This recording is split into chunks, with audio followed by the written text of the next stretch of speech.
The Siege of Jerusalem. In the spring of 37 BC, Herod's long siege of Jerusalem began. In the dusty heat of midsummer, it was far underway. Herod's forces and the Roman legions had cut off all supplies, encircled the city, and, encamped in the surrounding valleys, were waiting for it to surrender. Battering rams were pounding at its ancient walls. In the same dusty valley, almost 1,000 years before, David, the warrior king, had stood gazing up at that rocky fortress, then the last unconquered stronghold in the land of Canaan.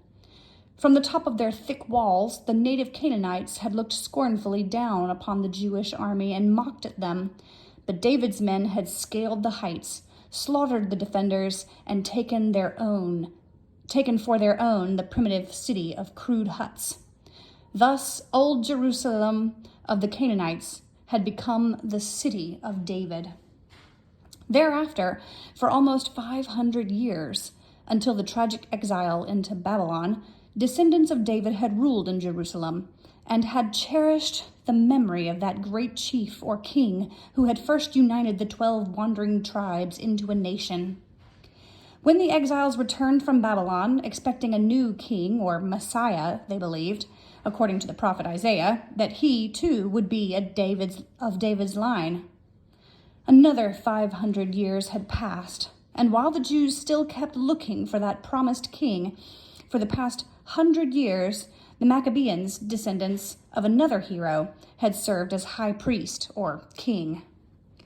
So, although this Maccabean who now held the city was not of David's line, though he had savagely mutilated his uncle and stolen from him the office of high priest, though he had called in the Parthians and caused all manner of bloodshed, still the people of Jerusalem were supporting him. Whatever he had done, he was a Maccabean, and not a foreigner. He was one of their own tribe.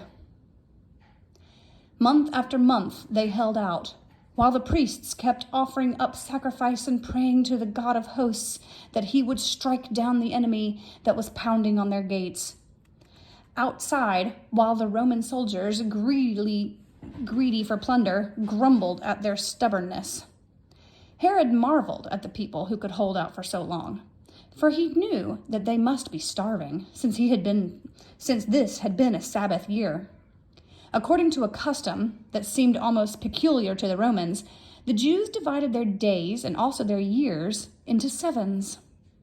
As every Sabbath or seventh day was a day of rest, so too every seventh year was one of rest. On a Sabbath year, such as this one, the fields lay idle. No crops could be raised, so there had been no grain for harvesting or storage. But, though faced with starvation, the people held out bravely until finally the city had been taken by storm. As the lower city was forced open, the inhabitants fled to the upper city. As the outer court of the temple was captured, they crowded into the inner court. Still, amid the clamor and bombardment, the priests kept praying and offering up sacrifice.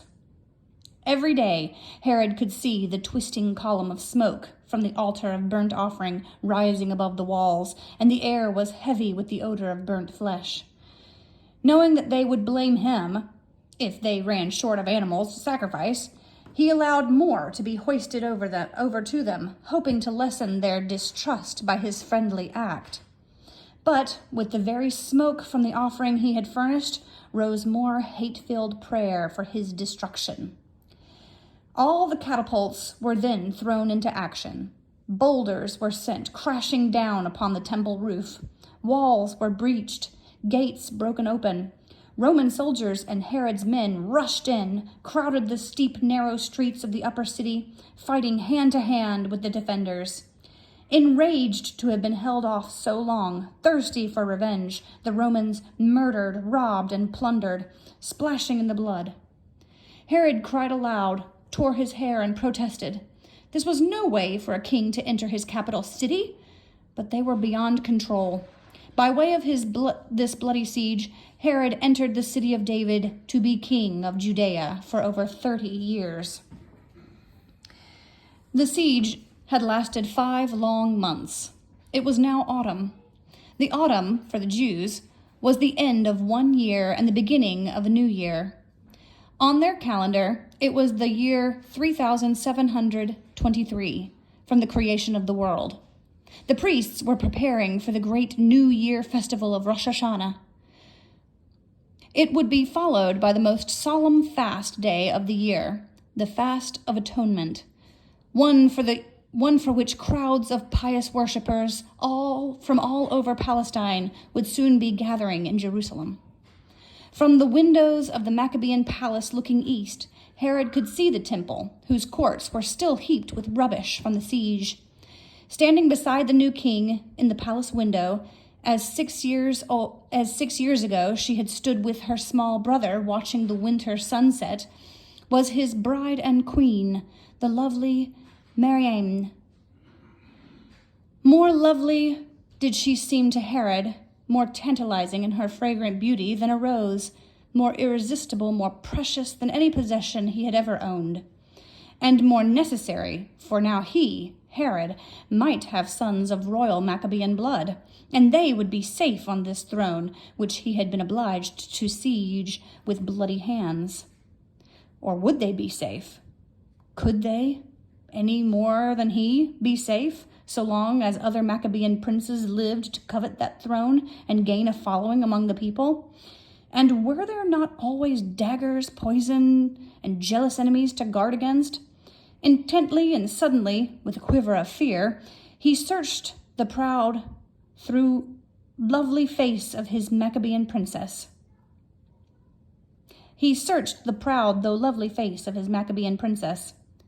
Feeling his eyes upon her, Miriam turned, smiled, half open her lips to speak.